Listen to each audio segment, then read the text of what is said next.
Good afternoon. I hope you can hear me. I'm Jonathan Clinch. I'm another member of the committee. Thank you for joining us today. First of all, a quick plug to all of those who just joined us. The Herbert Howells Society exists to promote his music and encourage performance, and they do that principally by subscription. So if you're not a member, please do consider joining. It's a real delight to welcome our speaker today, Paul Spicer. Paul has carved out an extraordinary musical career as a composer and a conductor and a musicologist, a writer, a teacher and a producer.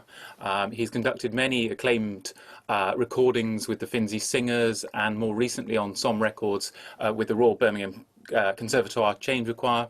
He's published books on George Dyson and on Herbert Howells, and he's currently writing a biography of another of Charles Stamford's pupils, Sir Arthur Bliss. He's a man of extraordinary musicianship and personal generosity, and I'm particularly grateful to Paul for all of the time that he's given up in recent years for my own research. And so I think it's fitting that his topic today is friendship and the friendship between Herbert Howells and Arthur Bliss.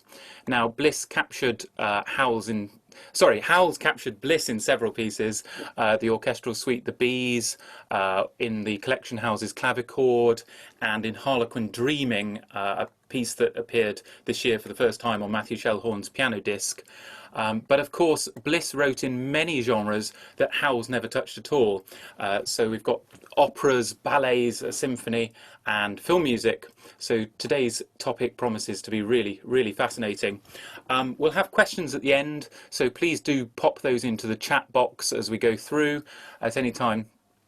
And finally, I'd mention a very touching letter that I can remember seeing in the Cambridge University Library once, which was from Arthur Bliss to Herbert Howells. And Bliss starts this particular letter off. He says, "To my dear genius." And I think those are very suitable words with which to hand over to the dear genius that is Paul Spicer. So many thanks, Paul, for speaking to us today, and over to you. Well, thank you, Jonathan. I think I should go away now. Nobody can follow that introduction. But it's very sweet of you to say all that. But it was very good to be asked to give this talk, and it's a great opportunity to welcome the Bliss Society members to join us. And so a very warm welcome to everyone, and I hope the next 45 minutes or so will be interesting to all of you. As a student at the Royal College many years ago, it made me no surprise that the three composers thus far that I've spent years of my life writing about are closely associated with that institution. Howells was my great love, as I developed a musical crush on his music as young as the age of about 8 as a chorister at New College, Oxford, and this was to go on and deepen for the rest of my life. When I got to the RCM, I had the opportunity to study with him, and I even won the final year organ competition playing his brand new partita, much to the disgust of my fellow competitors who were all playing respectable music like Duruflé and Bach. But as Howells had given me a note to present to Novellos, I obtained a copy before the publication date and actually, probably illegally, played 3 movements of it publicly at the RSCM, then at Addington Palace, before John Birch's festival hall premiere. Howells beautifully described it to me as from his ancient friend. But this closeness to Howells led to all the work I've done over the many years to help bring his music in all its variety to public attention through the Finzi Singers recordings, and perhaps especially through the Radio 3 Composer of the Week series I did when I was a producer for the network, featuring his orchestral music for the first time. And those BBC sessions were attended by Ted Perry of Hyperion and Brian Cousins of Chandos, both deeply lamented now as they're no longer with us. And it was Chandos who then recorded all the orchestral music, making it commercially available, most of it for the first time. It was an exciting time. Then George Dyson followed, a maverick in many ways, but goodness, what a skilled and effective composer he was. And if you don't know Dyson's music, please do investigate it.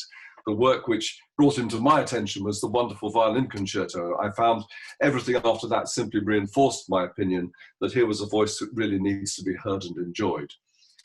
And then as soon as Dyson was complete, it really was that week when it had gone to the publishers and I could do no more. I had an invitation from Herbert Howells Publishers to write a biography of Arthur Bliss. Bliss was not a composer who at that time was really on my radar. But he was a major figure from my period, and I had made a disc of his choral music with the Finzi Singers in his centenary year, so it wasn't entirely a blank page. Also, I do like to have a major project on the desk, and so having consulted with the Bliss Trust, I decided to accept the offer. However, it wasn't the plain sailing the publishers were hoping for, as these books take an enormous amount of time to achieve and they pay virtually nothing. So the day-to-day bills still need to be paid, and thus a busy musical life has to continue, and the book fitted in as was possible. To this end, the recent lockdown and the whole period has been hugely beneficial, and I'm making more progress than I could ever have dreamed of in normal times. I'm up to about at the start of the 1950s, with the only frustration being the lack of research time in libraries as they're closed to external researchers. However, I have a great deal of material here, and I've already done a lot of research in Cambridge where the Bliss Archive is located. In the meantime, the original publishers, Herbert Howells, have gone out of business. They decided to stop trading before the current situation, and they handed their catalogue and new commissions to the Crowwood Press, who will now publish the book. Howells and Bliss were almost exact contemporaries. Bliss was born in August 1891 and Howells in October, on this very day, October the 17th, 1892. They came from completely different backgrounds. Howells from a fairly impoverished but a very loving and supportive family in Lydney, Gloucestershire, his father having gone bankrupt through apparently failing to collect money owed to him for his work as a jobbing painter, decorator, or general builder. And this led to the young Herbert being sent to the servants' quarters when the local children went to the squire's house for tea once a year. So imagine the psychological damage inflicted on a young child, not to mention the feeling of ostracism from his peers. It was a cruel environment, only mitigated by the Bledisloe family. Lord Bledisloe was the squire, assisting the Houses in paying for Herbert to have lessons with Herbert Brew at Gloucester Cathedral. This connection with Gloucester was when the musical world started to open up for Howells, including the annual Three Choirs Festival, whose riches were beyond the young Howells' imaginings. But it showed him a path through which he could begin to realise his potential. He also started to know the great musical figures of the day, Elgar chief among them, but Vaughan Williams providing the most memorable occasion, which Howells acknowledged when in September 1910, his Tallis Fantasia was heard for the first time, and afterwards RVW came and sat next to the 17-year-old Howells and shared his copy of Gerontius with him as Elgar conducted it. What an extraordinary experience, difficult for almost any of us to imagine. Bliss, on the other hand, was born into a very privileged, wealthy background in a family in London. He was born in a house which no longer exists in Queen's Ride next to Barnes Common. But after his mother died, when Bliss was only 4, they moved to a magnificent house in Holland Park, which today would be values of pounds. His father, who was American, worked for the Anglo-American Oil Company, which later became Esso. He was a very cultured man, and Bliss paid fulsome tribute to him as a fundamental influence in his life. But there isn't time today to follow these two men through their careers, and I'm sure most of you will be familiar with the outline lives of these two distinguished composers. Of more interest, I hope, is some insight into their friendship and how they developed so differently. Perhaps the earliest clue to their different approaches was their attitude to Stanford, who taught them both. But this in itself wasn't a level playing field, as Bliss had been through Cambridge after rugby and came to the RCM as a more mature student. Howells had followed Ivor Gurney's lead and decided to leave his articled pupil position at Gloucester Cathedral and devote himself to composition, so he could present a varied portfolio of works to the RCM in the hope of gaining a foundation scholarship like Dyson, which was his only hope of being able to study in London. These scholarships not only covered tuition fees, but also paid for a fairly frugal, but nevertheless just manageable subsistence. Dyson said that there was no generous government or educational authority to maintain us. Our standard of life was often represented by about £1 a week. The pound went further then, of course, but it was a close shave. He also remembered the lack of heating, the open fires in college, which smoked and sometimes expired, as well as the segregation of the sexes. In those days, sexes were strictly segregated. at least in theory. It was a misdemeanor to be seen mixing on any but the most fleeting and official business. This was the kind of restrictive life young people at the start of their adult lives had to endure in those days. But Howells, asked what college was like then, remarked that it was like a cozy family. But Howells was an RCM, a man to his fingertips, and found Stanford to be the perfect teacher, describing him as the most completely equipped teacher in my experience. His feelings for Stanford were completely reciprocated by his teacher, who described Howells as his son in music, pointing out when Howells left that he hadn't experienced Stanford's notorious bad temper. No, thank God, was Howells's amused and relieved response.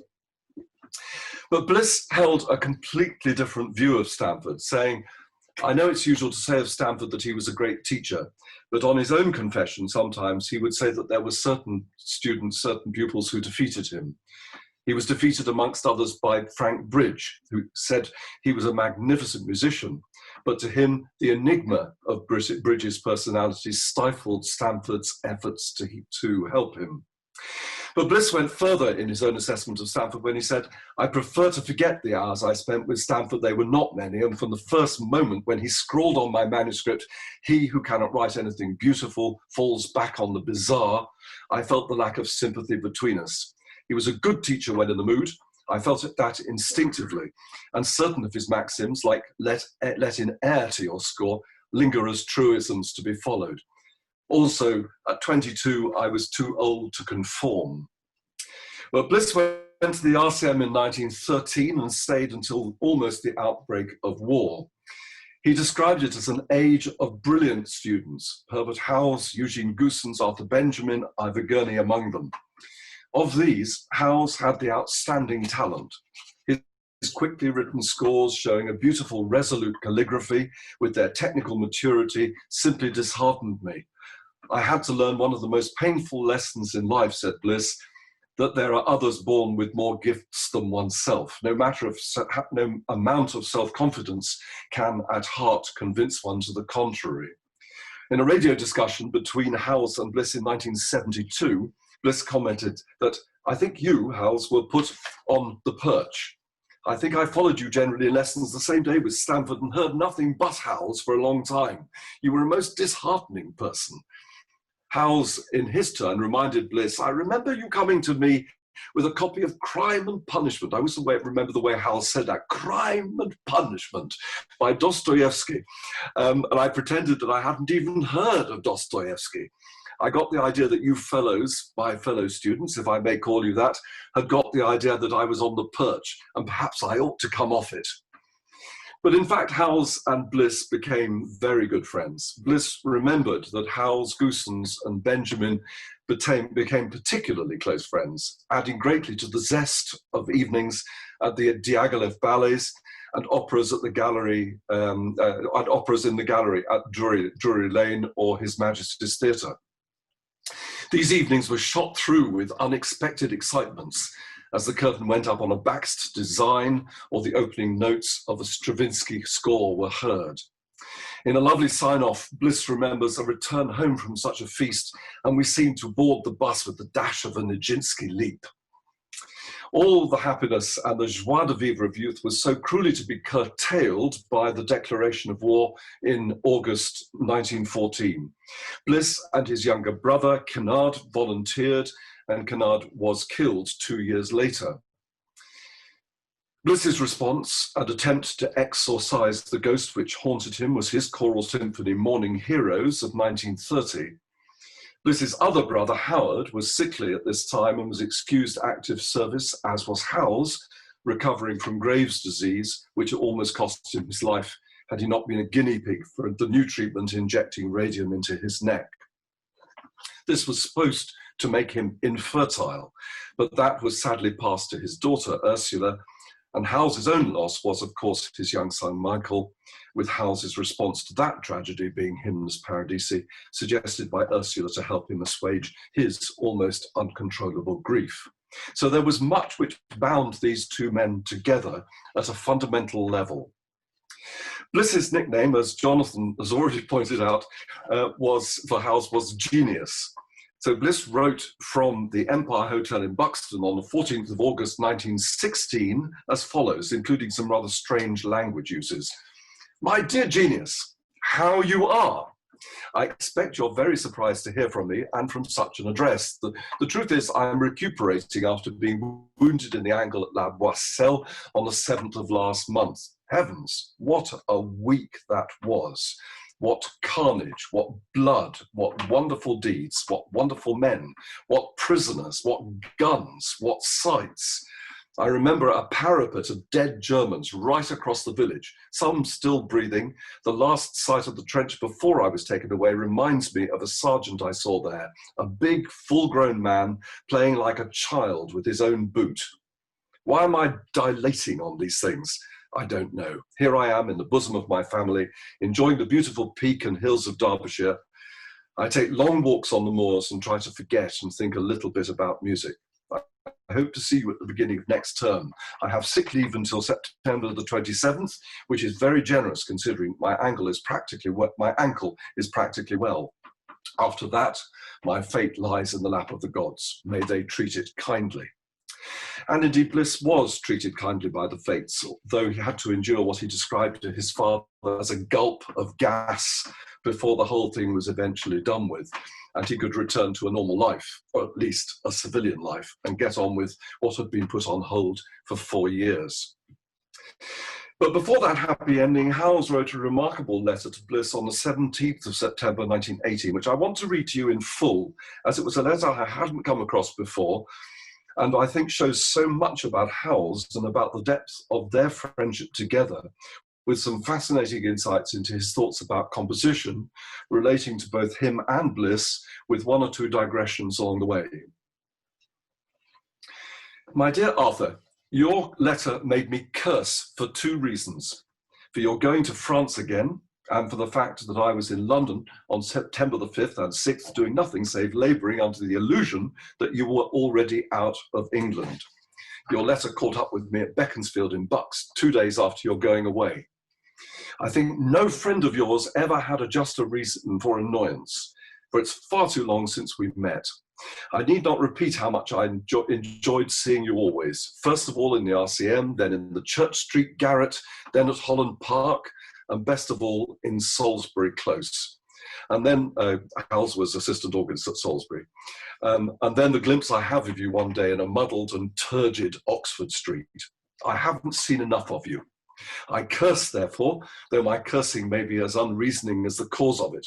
There is, of course, an intensely unreasonable strain in your fortune, in your being mixed in this warfare, culture and high sensibility amidst depravity and callousness.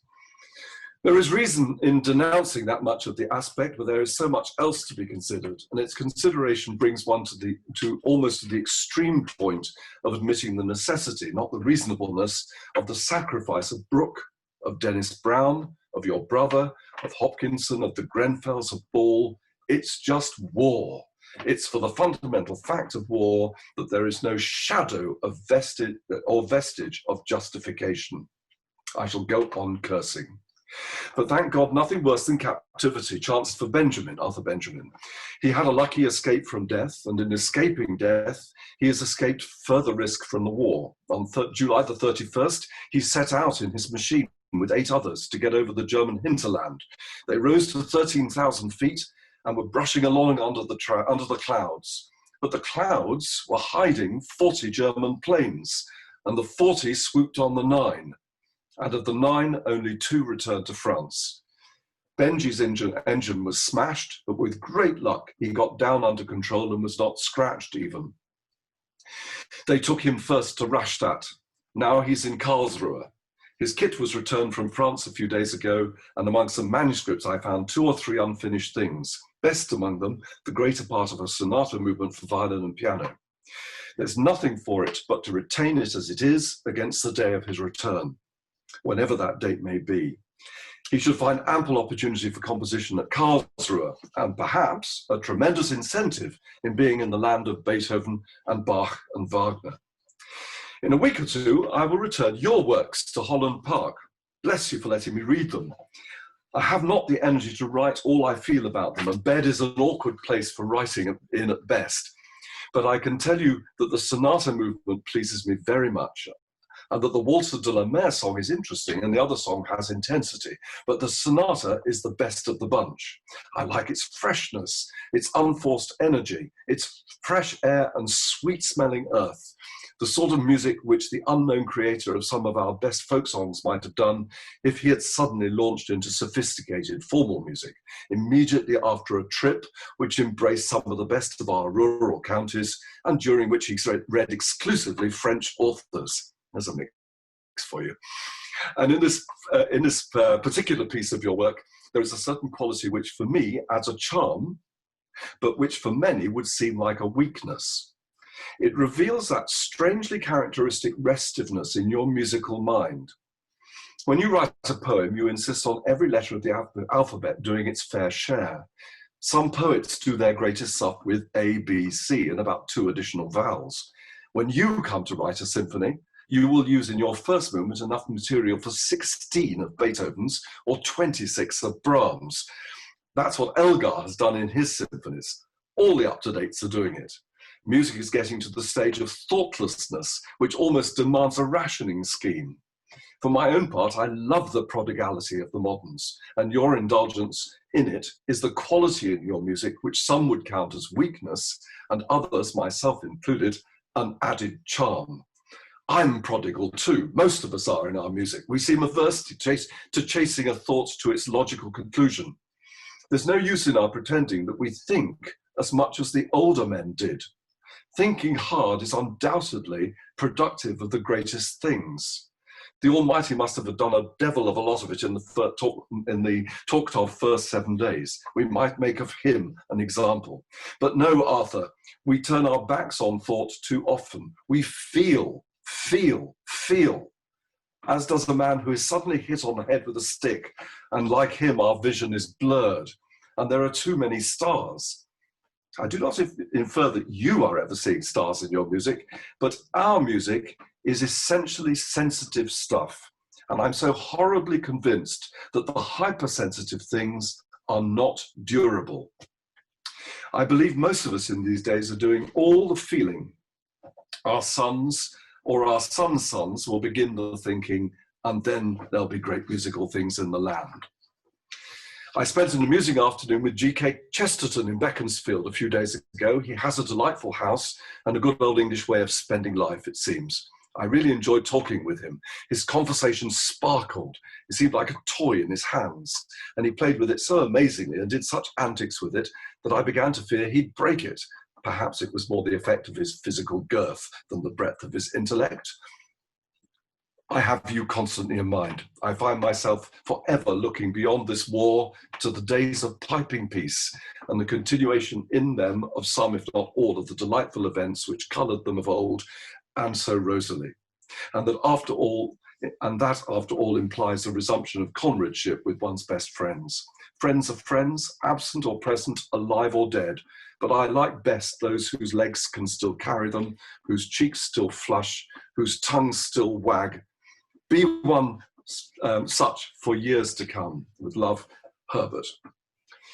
That letter is fascinating for all sorts of reasons, but perhaps most of all for the latter part of it, where he talks about prodigality and that music for the moderns is more about feeling than about logical thought. Maybe Bliss really listened to what Howells had to say, as his music changed so completely when he resumed after the war. His style became much more minimal, with Stravinsky as a guiding light, and his experiments in sound, as he called them, earned him the sobriquet of enfant terrible for a while. Works like Rout, Madame Noy, Rhapsody, and Conversations had the critics scratching their heads before everything came into focus with the Colour Symphony. For Howells, of course, feeling remained a key ingredient, as did trying to find new forms which would help him express himself cogently, but in his own way. Howells had written about the compelling sense of unity in Vaughan Williams's Pastoral Symphony and how it seemed to be a frame of mind. And it was Edwin Evans who wrote about Howells's own sense of mood creation and how it was used as a formal tool so that it creeps in imperceptibly, and one realizes that the atmosphere of the music is radically different from what it was a few pages back, without having noticed the transition. This was described as the complex mood. We don't have Bliss's reply to Howells's long letter, but we do have his letter to his father, written 8 days later. "My dear father, I enclose a letter from Howells that you may like to read, and which please keep.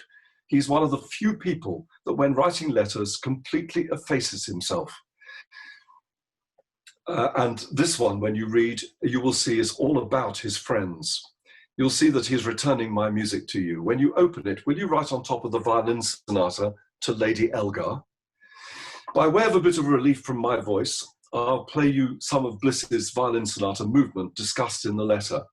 It was never published, but had certainly been performed, as it's obvious from the manuscript.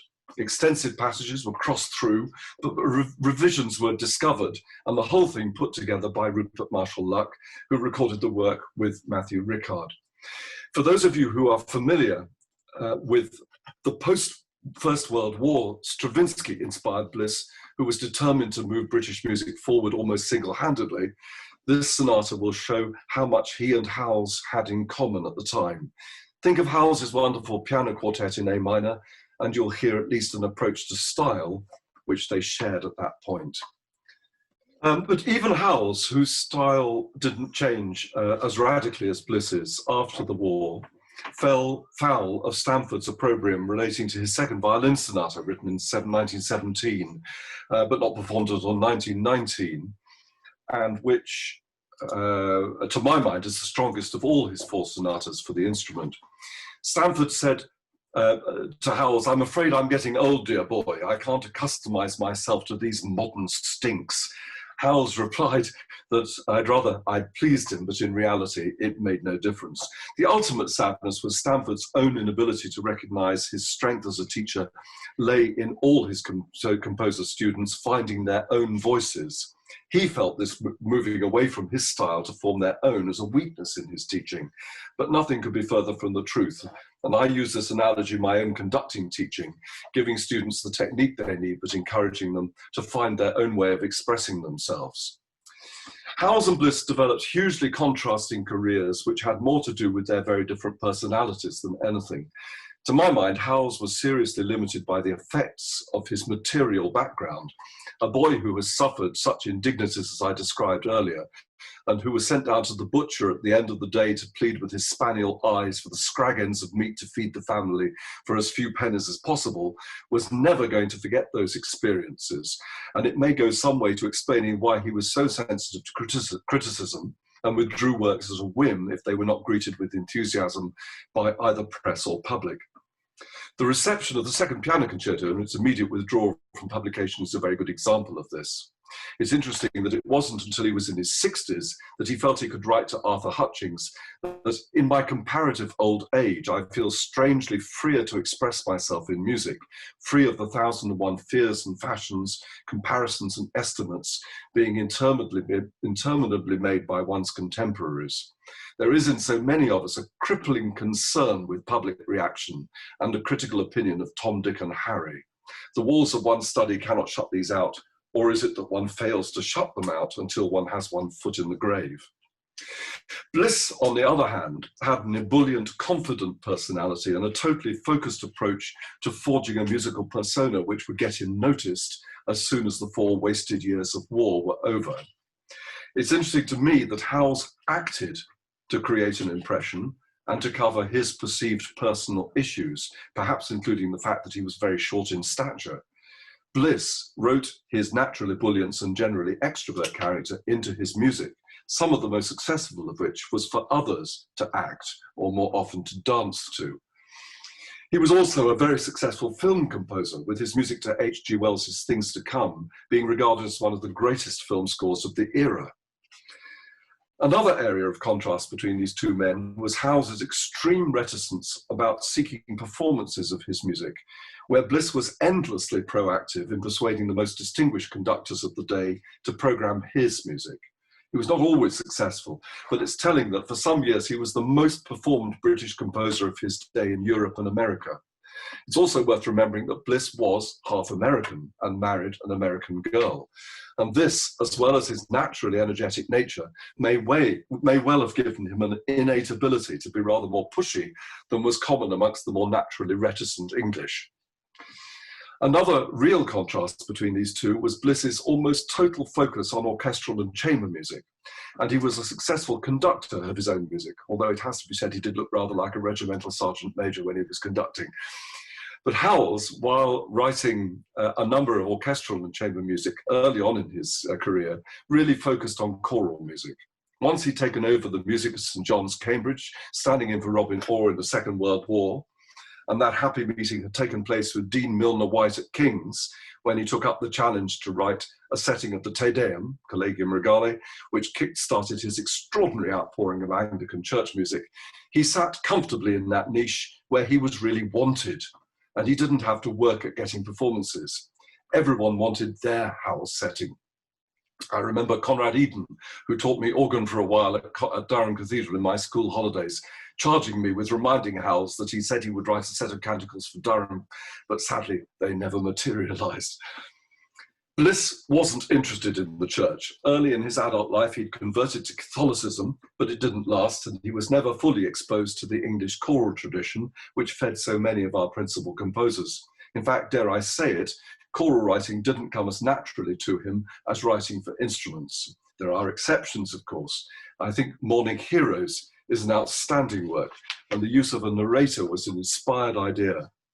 And as an aside here, I'll tell you that I had a strange experience while I was writing about it in the book.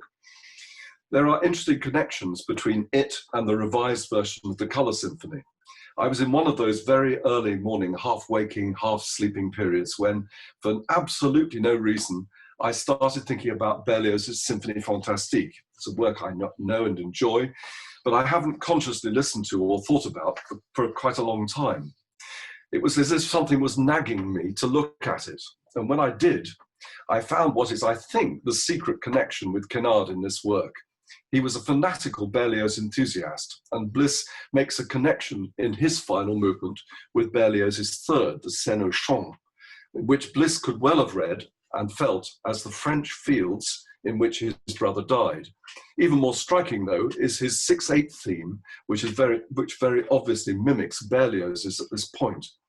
It also connects with the revision of the second movement of the Colour Symphony, where a similar new theme is added.